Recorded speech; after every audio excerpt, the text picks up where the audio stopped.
Pregúntale a papá con Carlos Salima. Que las respuestas que buscas están más cerca de lo que te imaginas.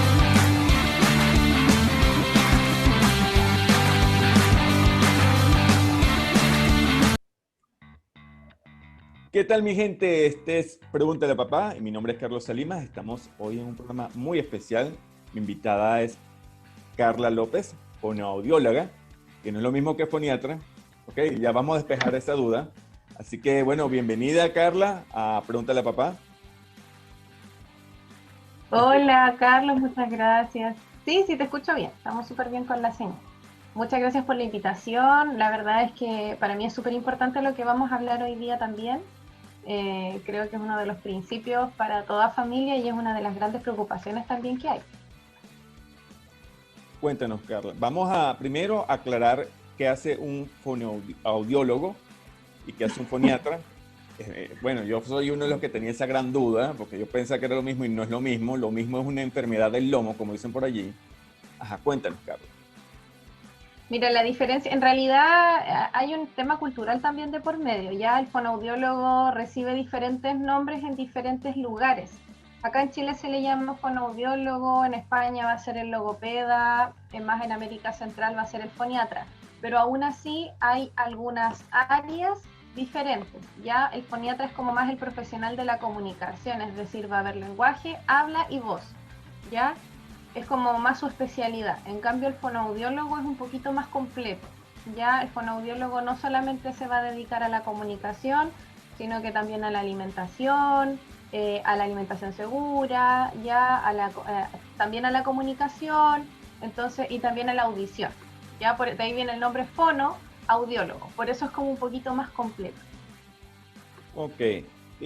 Comenzando con respecto a la gran duda que tienen ya los padres, ¿a qué No edad sé por si los... quedó claro o quedaste. No, no, sí, sí, ya, o sea, ya estamos un poquito más claros.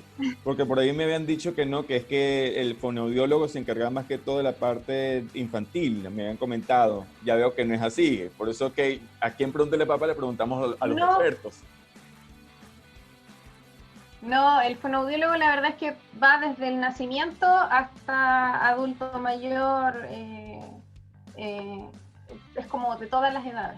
Ya no hay una edad específica, sí hay algunos que nos dedicamos más al área infantil o neonatología y hay otros que se dedican más al área de adulto, porque si bien uno tiene un conocimiento base, hay áreas más específicas en las que uno dice, ah, ya, yo me manejo más en este tema. Si bien la deglución, por ejemplo, el tragar, el alimentarse es un proceso común para todos los humanos, en un adulto es muy diferente al de un bebé. ¿Ya? Entonces, ahí uno como que va, ya me gusta más esta área, me dedico más a esto es de lo que más sé. ¿Ya? Ahora, Pero aún así hay fonoaudiólogos que se dedican al área de adultos. ahora fíjate, hay algo que me llamó la atención. Tú hablaste sobre la parte de la alimentación. Sí. En qué se relaciona todo esto? Mira, el fonoaudiólogo, además de trabajar en el área del habla y del lenguaje, como estas estructuras también están relacionadas a la alimentación, ¿ya? Cuando uno habla de fonoaudiólogo se imagina el que enseña a sacar la R, o el profesional que ayude a que mi hijo hable mejor, o al que tengo que llevar a mi hijo cuando no habla, ¿cierto? Pero Correcto. también hay un área como más desconocida de la fonoaudiología, que en realidad es porque igual es bien nueva, que es el área tanto de la motricidad, de toda nuestra musculatura, de estas estructuras relacionadas tanto a la voz, a la respiración, ¿cierto? Que está relacionada con la voz, al habla y al lenguaje, que es la deglución, ¿ya? Entonces toda esta motricidad, tanto de la carita como de nuestro aparato digestivo y respiratorio, también está relacionado con estas otras áreas y nosotros comenzamos como a abarcar este espacio llegando al área de la alimentación, ¿ya? En los niños pequeñitos, en los bebés, nosotros a lo que nos dedicamos es más en el área de la lactancia, ya evaluamos la succión, los patrones de succión, si son adecuados, inadecuados, si la motricidad, si falta fuerza, ya, si hay un hiperreflejo, vamos relacionándolo como a esa área de la alimentación, ¿ya? Cuando ya van creciendo, a veces vemos una parte de lo que es cuando hay rechazo alimentario, cuando el bebé no se alimenta, o sea, en realidad cuando ya son niños más grandes y no toleran cierto tipo de alimento, ¿ya? generalmente es porque el color no les agrada o porque esa textura no les gusta, entonces ahí uno interviene en conjunto con un terapeuta ocupacional, ¿ya? Y ya cuando son más adultos existe lo que es la disfagia, que pasa mucho cuando hay accidentes cerebrovasculares, por ejemplo, o accidentes más, como más relacionados al área de neurología, ya son pacientes que quedan con disfagia, además de dificultades para hablar o del lenguaje, también tienen esta disfagia, que es una incapacidad para alimentarse y tragar bien, ¿ya? O deglutir, que le decimos nosotros. Entonces ahí igual el fonoaudiólogo interviene en esa área. En pocas palabras, eres lo que comes. Exacto. No, es muy interesante realmente saber esto de que incluso la alimentación puede influir en el lenguaje realmente del individuo, ¿no? Ok, ahora vamos a la parte que nos corresponde acá como padres representantes. Pregunto yo, ¿a qué edad nosotros como padres debemos preocuparnos de que un niño no sepa hablar? Mira, la verdad es que ahí igual a mí me gusta hacer una aclaración, porque muchas veces llegan los papás y me dicen, es que no se comunica, ¿ya? Entonces ahí tenemos una diferencia en el lenguaje. A veces los niños no tienen un lenguaje verbal, pero sí un lenguaje corporal, ¿ya? Entonces ahí hay alertas que pueden ser tanto de lenguaje corporal como de lenguaje verbal, de lo que me dicen. ¿Por qué? Si un niño ya a los 2 años no apunta, yo me tengo que preocupar, ¿ya? Si un niño al año y medio no me dice ninguna palabra con sentido, me tengo que preocupar. Ya, te traje como una tablita resumen para mostrarla más adelante, donde dicen algunas edades y algunos indicios de lo que tienen que hacer. Pero hay algunos signos de alerta que parten desde los 2 meses. Ya, por ejemplo, a los 2 meses uno cuando le hace como gracias al bebé, le hace cosquillitas, qué sé yo, el bebé sonríe de vuelta, ¿cierto? A veces Correcto. el que no lo haga también es un signo de preocupación. Interesante, interesante. Ok, fíjate, el problema que la mayoría de la humanidad tiene, la R. Cuéntanos sobre la R. ¿Por qué cuesta tanto la R? Mira, en primer lugar, la R cuesta por diferentes motivos. Uno puede ser por el típico uso de mamaderas o chupetes por más tiempo de lo que deberían usarse. La mamadera, el chupete, el chuparse el dedito, eso debiese ser máximo hasta los 2 años. ¿Ya? Cuando sobrepasa este tiempo, la lengüita agarra otro patrón y la lengüita no sube. Entonces, cuando quiera decir la R, como la R es un movimiento muy fino que yo tengo que hacer, ¿cierto? De levantar mi lengüita y hacer que toque suavemente y rápidamente, es más difícil cuando no tengo la posibilidad de subir la lengua, ¿ya? Eso es uno de los motivos. Otro motivo es que es toda una coordinación que hay que hacer, ¿ya? Yo creo que eso igual es lo que más dificulta para todos el tema de la R, porque en primer lugar tengo que levantar la lengua. En segundo lugar, tengo que hacer que mi lengüita toque suavemente y haga unos golpecitos en el paladar. Y en tercer lugar, tengo que controlar la respiración para que cuando yo bote el aire, esta lengua se mueva. Entonces, es toda una coordinación que hay que lograr a nivel motor. O sea, es una obra de arte. Exactamente, sí. Por eso la R es tan complicada para todos y la verdad es que igual a veces, mira, en teoría la R se debería adquirir a los 6 años, como tope, ¿ya? Si un niño a los 6 años no me dice la R, ya me empiezo a preocupar. Pero, ¿qué pasa? Que esos estudios son muy antiguos, ¿ya? Y los niños actualmente están empezando a adquirir la R entre los 4 y 5 años. O sea, Entonces, son modelos más avanzados. Sí, totalmente, porque de a poco uno empieza a avanzar, pues como todas las generaciones empiezan a modificarse y a avanzar en ciertos aspectos en lo que es la R, ya hay niños más pequeñitos que ya la dicen, o intentan decirla, que sale como una trrr. Entonces la R es una de tus protagonistas en tu trabajo, ¿o no? Sí, totalmente. Después de la R, ¿cuál es la letra que por lo general siempre trae complicaciones? Mira, las que más traen complicaciones generalmente son las que van con la lengua arriba. La L, la R, la R también, ¿cierto? Y ya en realidad como que más que una letra, como los conjuntos que más les complican a los niños son cuando va la R con una consonante, ¿ya? por ejemplo, brazo, princesa, todos estos, nosotros les llamamos dífonos consonánticos con R, ya, en el fondo ahí es donde también les complica más, claro, porque obviamente hay que hacer una combinación, en el fondo es otra arte más, porque yo tengo que decir una letra, tengo que buscar en todo mi proceso cerebral cómo se articula esta letra, y además la tengo que juntar con la R, que ya me complica, entonces para los niños es mucho más difícil también adquirir eso, y esos igual tienen una edad promedio entre los 5 y 6 años de adquisición. Ajá, dime otra cosa. En tu profesión, no sé si esto es un mito o es real. Dicen por mi tierra que el loro viejo no aprende a hablar. ¿Eso es cierto?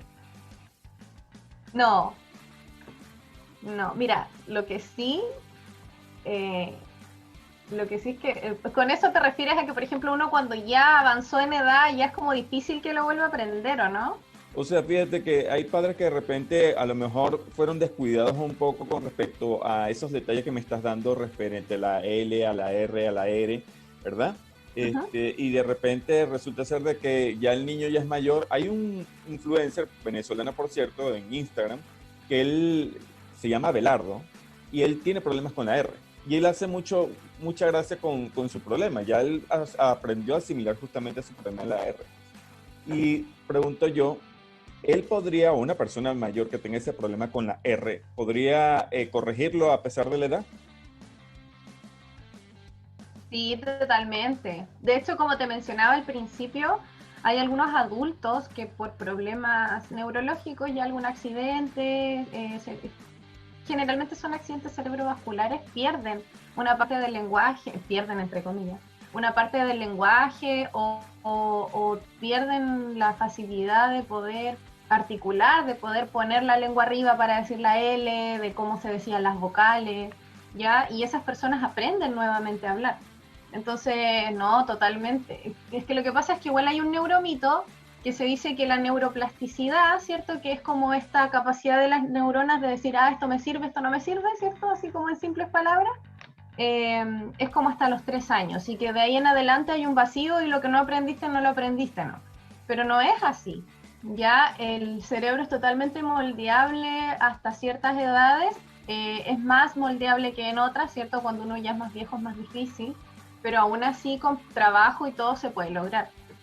No, ahí Ok. no. ¿Algún ejercicio De hecho, especial? Abelardo podría tomar una terapia y Te mejorar lo, su problema. te lo voy a pasar, te voy a pasar uno de los videos de Abelardo, y es famosísimo, de verdad, en las redes sociales, de verdad, yo lo sigo y me da demasiada risa.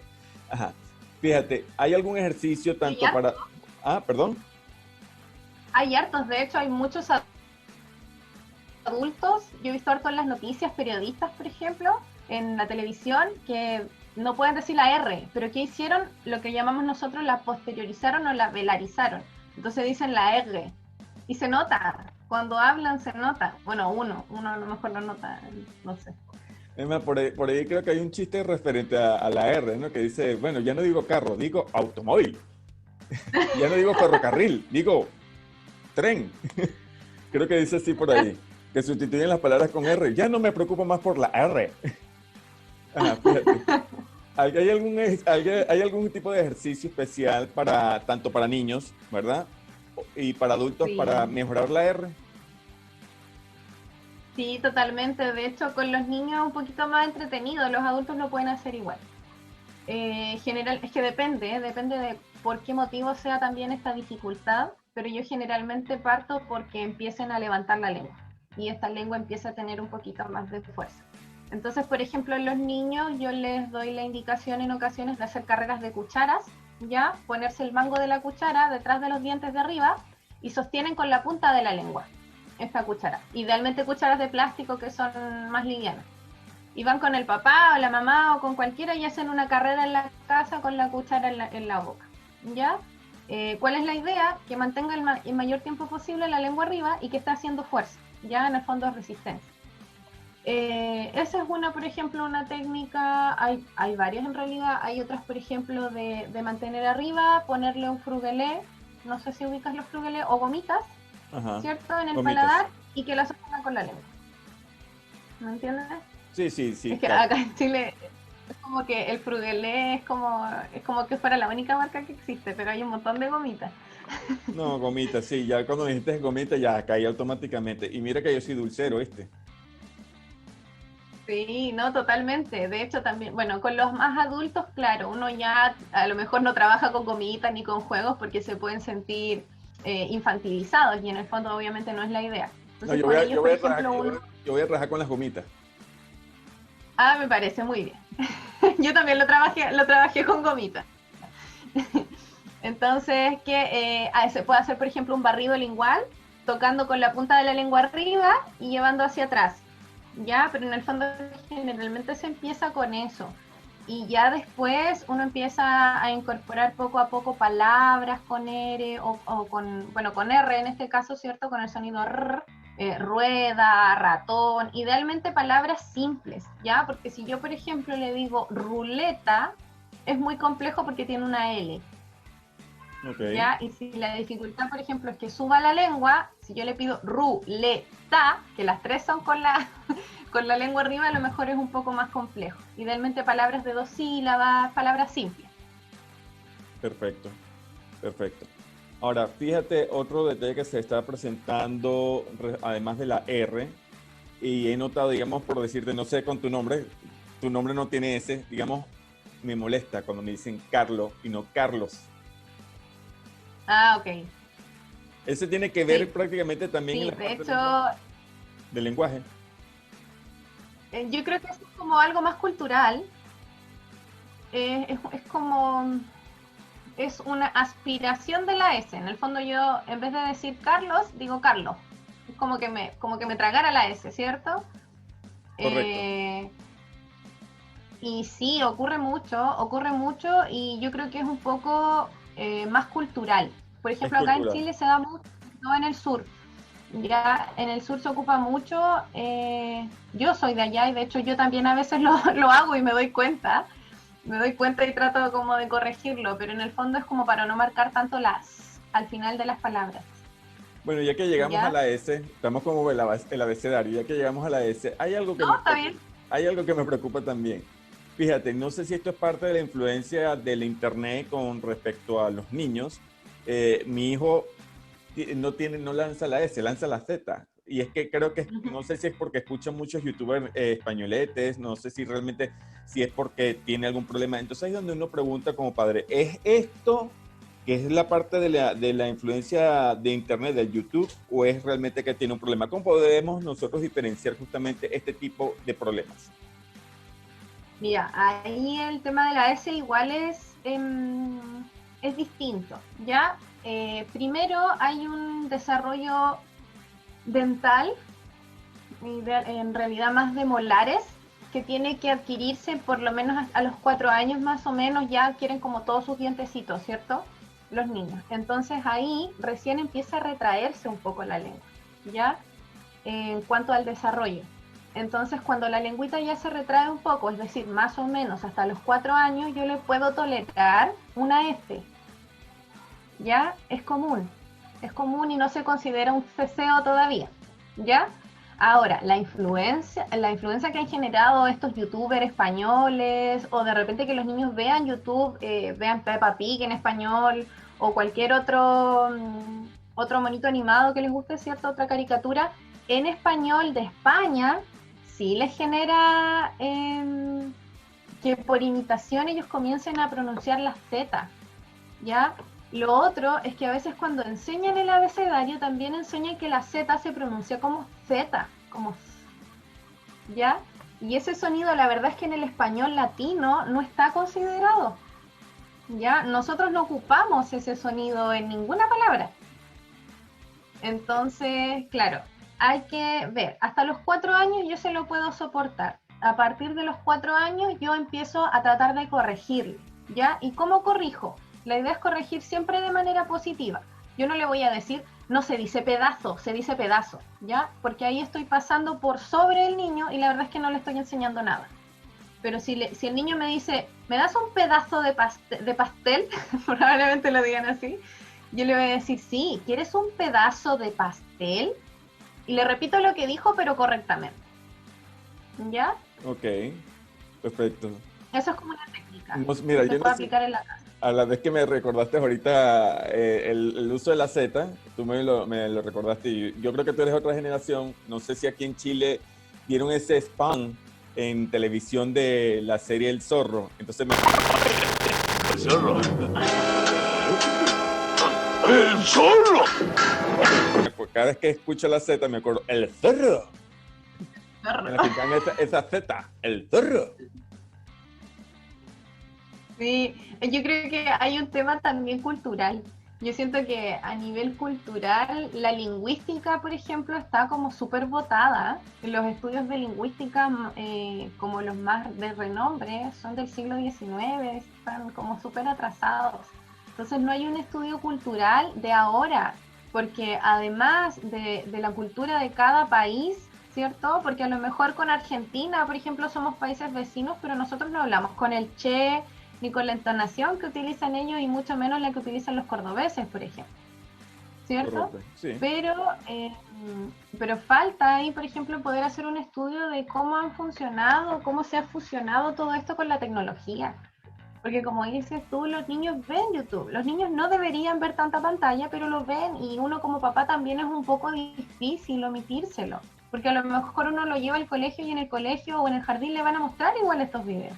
Entonces, uno tampoco puede esconderles este mundo a los niños, puede evitarlo, sí, evitar que estén más de 2 horas al día, ¿cierto? Porque hay un tiempo que corresponde a cada niño, a cada edad de uso de pantalla.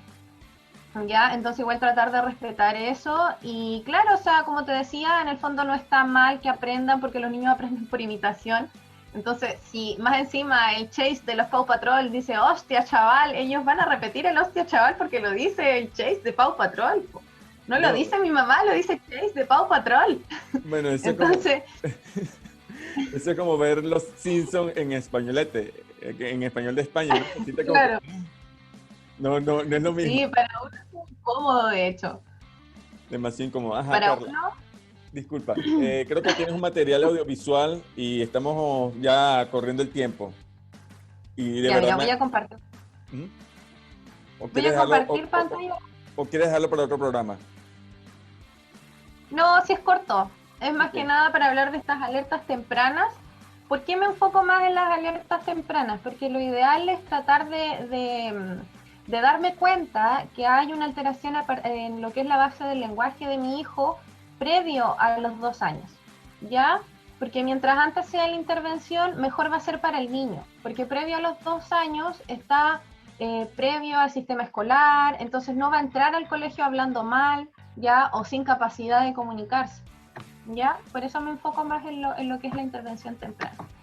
Perfecto. Entonces, ¿cuándo? Perdón, dígame. No, continúa.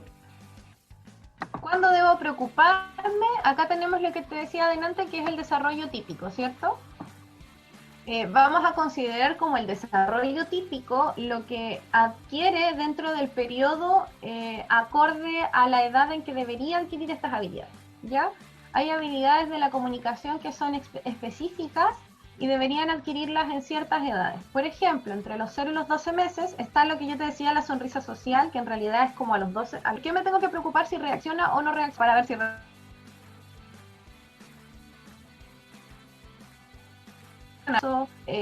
muy fuerte y mi hijo no reacciona, debería preocuparme, ya consultar a lo mejor para tomar una audiometría, bueno, una audiometría tan chico no, pero un potencial evocado, ya algún examen auditivo para ver si auditivamente él está recibiendo toda la información como corresponde, ¿ya? Entre los 12 y los 18 meses ya debería prestar atención a su nombre. Si yo lo llamo y le digo Julieta, la Julieta debería darse vuelta y mirarme porque yo la estoy llamando. Y comenzar con las primeras palabras que generalmente son palabras de 2 sílabas, papá, mamá, dirigidas. Mira a la mamá, porque eso generalmente se reconoce como balbuceo y empieza antes, en el periodo anterior, que es entre los 0 y los 12 meses. Entre los 12 y los 18 meses comienzan a obedecer órdenes simples. Por ejemplo, si yo le digo dame, o toma, o mira, ya comienzan a entender esas órdenes, ¿ya? Comienzan también las primeras frases que generalmente son como mamá agua, mamá pan, mamá teta, ¿ya? Y también empiezan a conocer esta variedad de entonaciones cuando hacen una pregunta, ya cuando están entusiasmados por algo. Y entre los 18 y los 24 meses ya deberían estar indicando cosas. Cuando quieren algo, indicar con el dedito. Por eso puse el dedito ahí. Indicar con el dedito lo que quieren, ya idealmente nombrarlo. Por ejemplo, en este caso, si indica, yo puedo pasarle la pelota y decirle pelota y se la entrego. ¿Ya?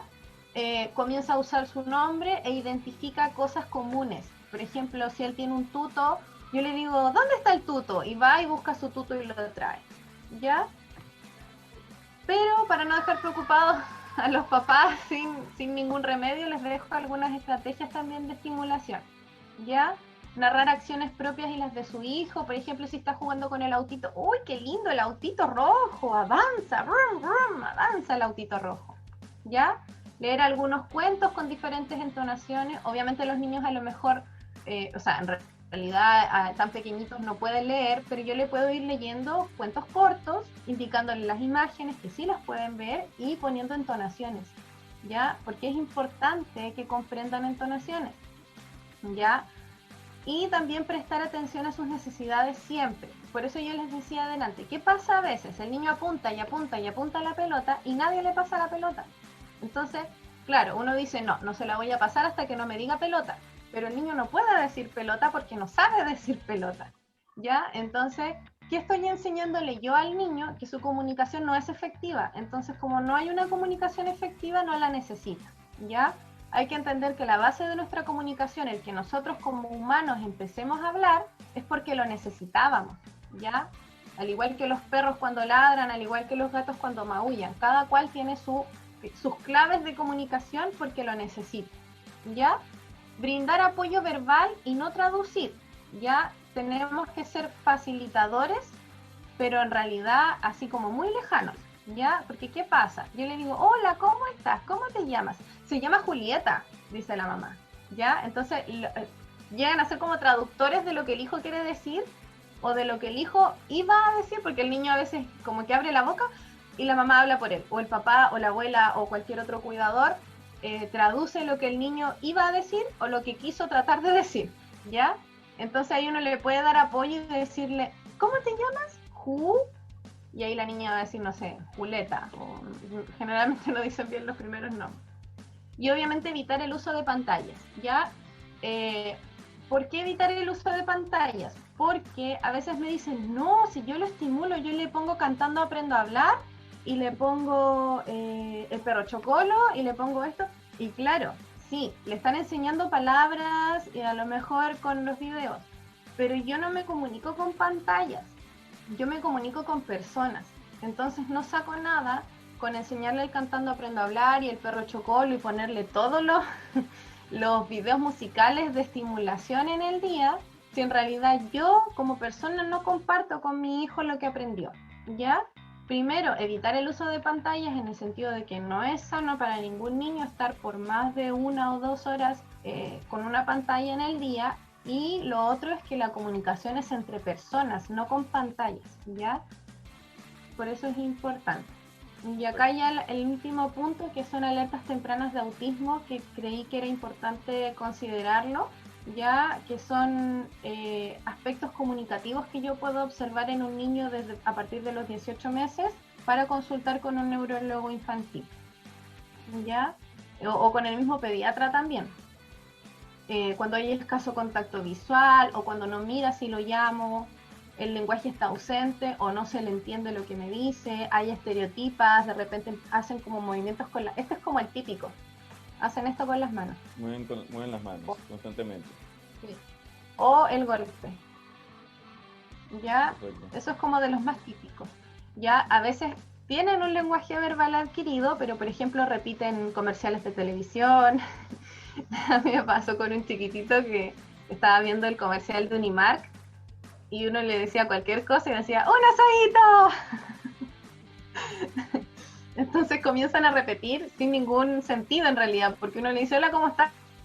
Él decía, ¡un osadito!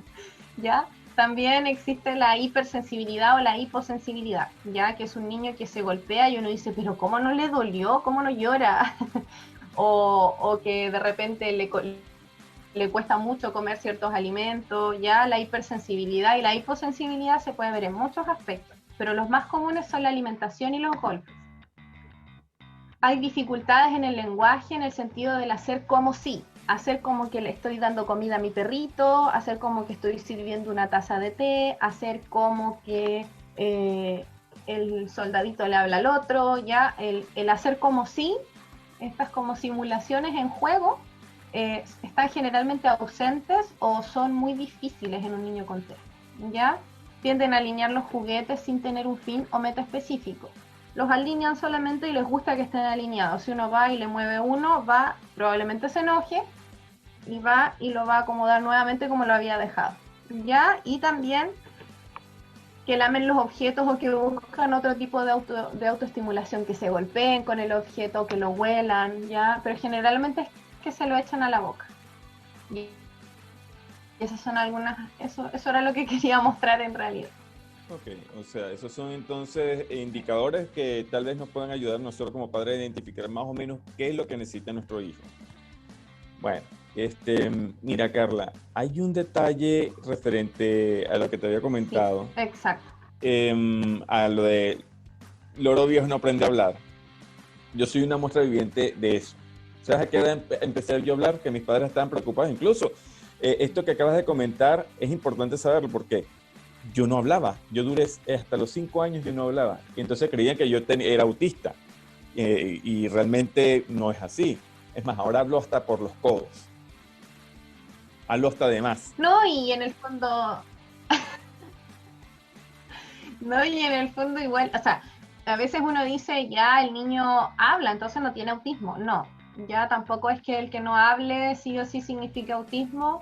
A ver, el niño que no habla no quiere decir que sí o sí tenga autismo, ¿ya? Y el niño que habla no quiere decir que no lo tenga, ¿ya? Porque el autismo es más una conducta de comunicación social, ¿ya? A lo mejor habla y habla mucho con la mamá, pero sale y no juega con otros niños.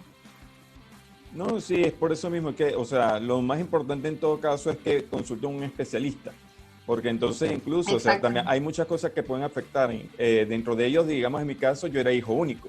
Entonces, ¿con quién hablaba yo? Nada más tenía mamá y papá, y entonces no me relacionaba con nadie. Entonces, de por sí te pones a ver... de los facilitadores. Ajá, el hijo menor, entonces puede ser que tú tengas mamá y papá, pero tú como padre no hables con tu hijo. ¿Me explico? O incluso el hijo menor siempre, o el que viene después, tiene como que mayor ventaja ante ciertas cosas.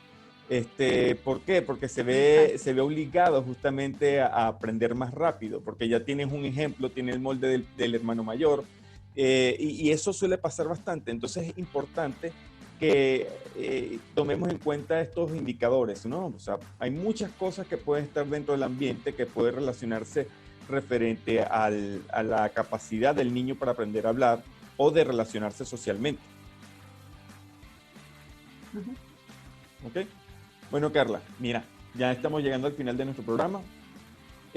Puedes darnos tus redes sociales acá abajo para seguirte, para ponerse en contacto contigo.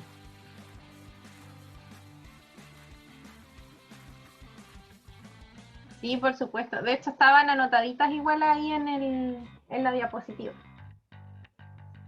Ok. ¿Cómo te contactamos? En todo caso, ¿tienes alguna página web?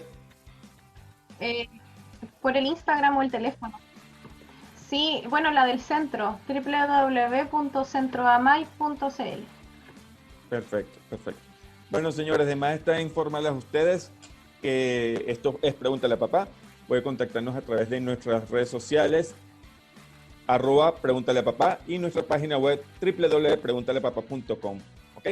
Señores, de verdad, esto ha sido un placer para mí haberlos acompañado. Carla, espero tenerte nuevamente por acá en Pregúntale a Papá. Así que algún mensaje que quiera dejar a nuestros oyentes. Sí, Carla. No, muchas gracias por la participación. Gracias a ti por la invitación. Y la verdad es que cualquier consulta, yo siempre estoy abierta a cualquier pregunta, así que por mis redes sociales me pueden escribir ningún. Ok, entonces mito desmentido. Loro viejo sí aprende a hablar. Sí, sí, totalmente. Ok, señores, Será hasta el próximo programa. Así que no se despeguen. Y les recuerdo, lávense las manos, por el amor de Dios, lávense las manos y usen su mascarilla como corresponde. Así que bendiciones, pero nos escuchamos y será hasta el próximo video. Bye.